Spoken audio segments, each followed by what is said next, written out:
Mr. Alden Richards, bakit nga ba todo sorry dahil sa mga pangyayaring ito? At ginawa po yung kanyang public apology. But before that, if you haven't subscribed yet to my YouTube channel, please don't forget to like, share, and subscribe at hit mo na rin ang notification bell for more showbiz updates. Bago tayo of course magpatuloy sa ating updates for today's video, nais ko pong pasalamatan kayo for always watching and trusting this channel. Thank you so much sa inyong palagiang panonood at palagiang pagsubaybay sa mga updates po natin patungkol sa ating po mga paboritong artista. And this time, eto na nagpapasalamat po si Mr. or si Asia Multimedia Star Alden Richards sa tagumpay ng kanyang charity fun run event at suportang natanggap nito.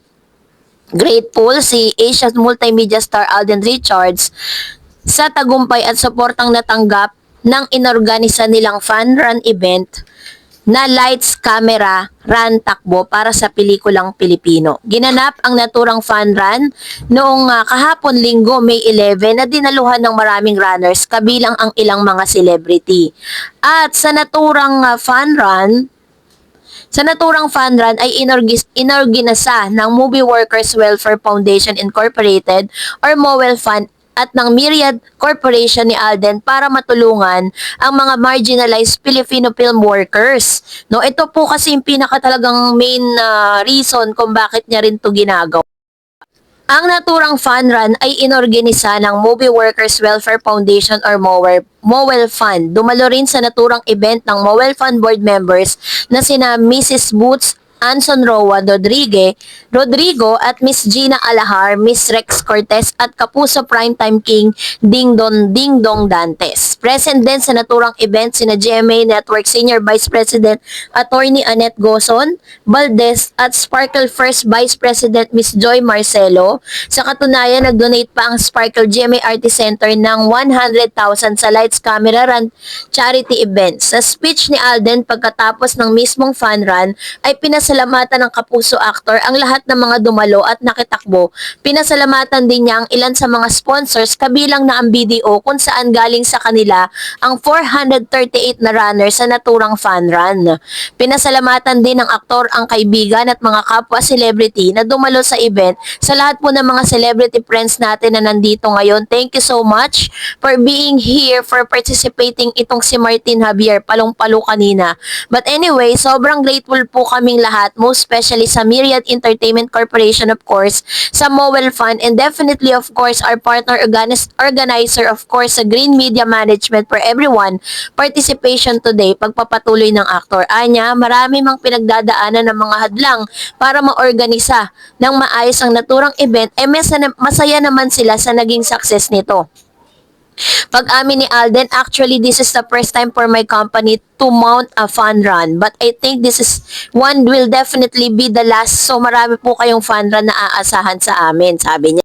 Aside nga dun sa pagiging grateful nito at sa success story ng nasabing first fun run para sa pelikulang Pilipino, ay hindi po maiiwasan yung mga hindi inaasahang pangyayari. So dahil dito ay si Mr. Alden Richards mismo ang nagpaliwanag sa publiko kung ano po yung mga hiningi niya ng sorry kasi humingi po siya ng paumanhin itong si Alden Richards para sa lahat ng mga participants dito po sa Lights Camera Run Takbo para sa pelikulang Pilipino dahil naantala ang pagdating ng mga medalya para sa 3 kilometers, 5K, 10K at 6K finisher. Syempre kahit naman talaga sino ay mahihiya no sa mga pangyayaring ito. Kaya naman hindi po nahiya din si Mr. Alden Richards na manghingi ng public apology or manghingi ng sorry sa pagkakaantala nito kasi parang siya kasi yung humaharap at alam natin na siya yung leader nito pero may mga ganitong ganap na hindi inaasahan. So yun po yung ilan sa mga nagtrending na balita patungkol sa bagay na ito. Pero syempre lahat naman yan ay hindi naman niya talaga parang hindi niya control, no? Beyond his control. Kaya naman talagang todo sorry siya sa mga tao na naroroon, lalo na sa mga participants or doon po talaga sa mga tumakbo during that time. Ito po yung kanyang sinabi, panoorin natin. 10K, 5K, and 3K.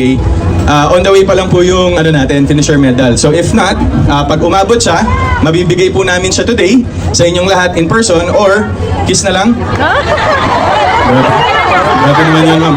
Yan, so, but anyway, kidding aside, Pag umabot po siya, mabibigay po namin siya on the day after nating tumakbo 10K, 10K, 5K, and 3K.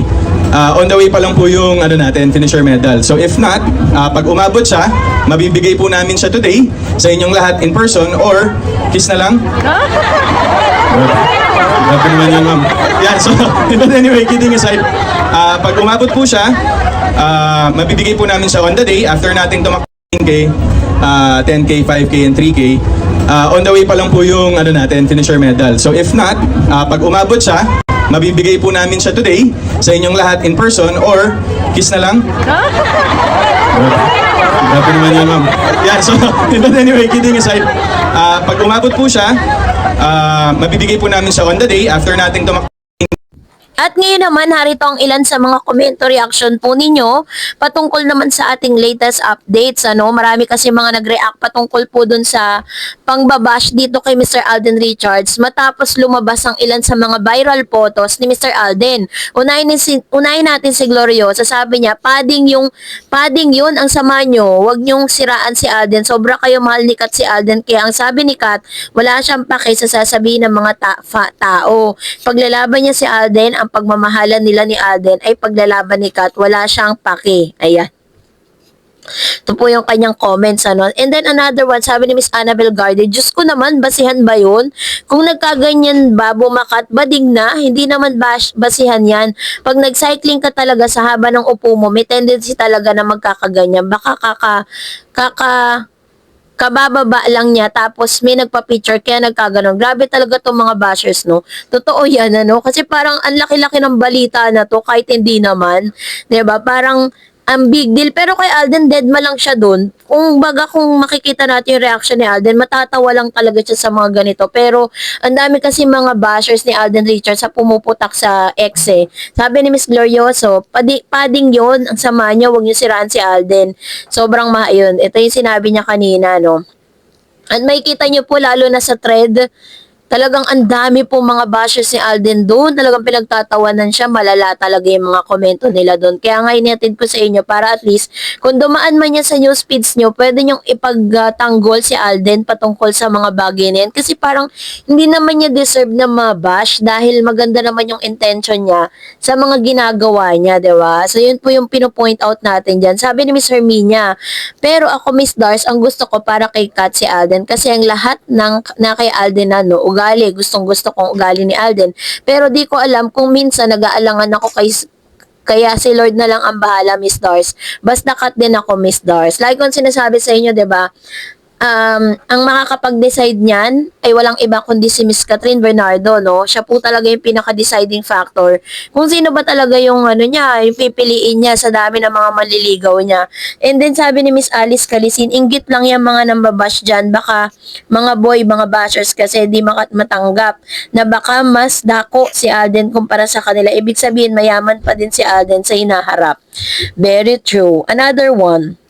Sabi ni Ma'am si Daisy, ano ba masama sa hawak niya, Miss Dars? Grabe naman yung ibang tao, sobrang judgmental.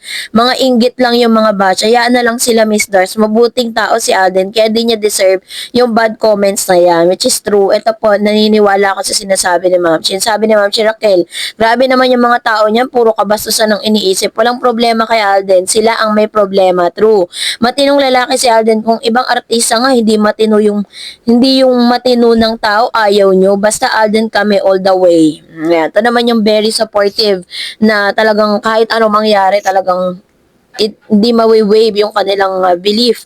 Another one, sabi ni Renat, inggit lang sila kay Alden kaya lalong pinagpapala ni Lord. Bahala sa kanila lahat. Wala namang ginagawa sa kanila si Alden. True, sabi naman ni Glitters, lalaki si Alden, inggit lang ang iba. Kasi isa sa mga issue na laging pinupukol kay Alden Richards patungkol sa kanyang gender identity, diba? And sabi ni Ma'am si Lorena Alay, pareho sila ni Catherine, super daming bashers dahil sa kanilang kasikatan. Mga bitter yan ang nagbabash sa kanila. Mga naiinggit yan sa kanila. The more binabash nila ang Kat din, mas lalo silang binubuhusan ng blessing. Kaya okay lang yon, idol. And that's it for today. For more videos and updates, please don't forget to like and subscribe. And please don't forget to follow my Facebook page, Dar Eds TV. God bless everyone.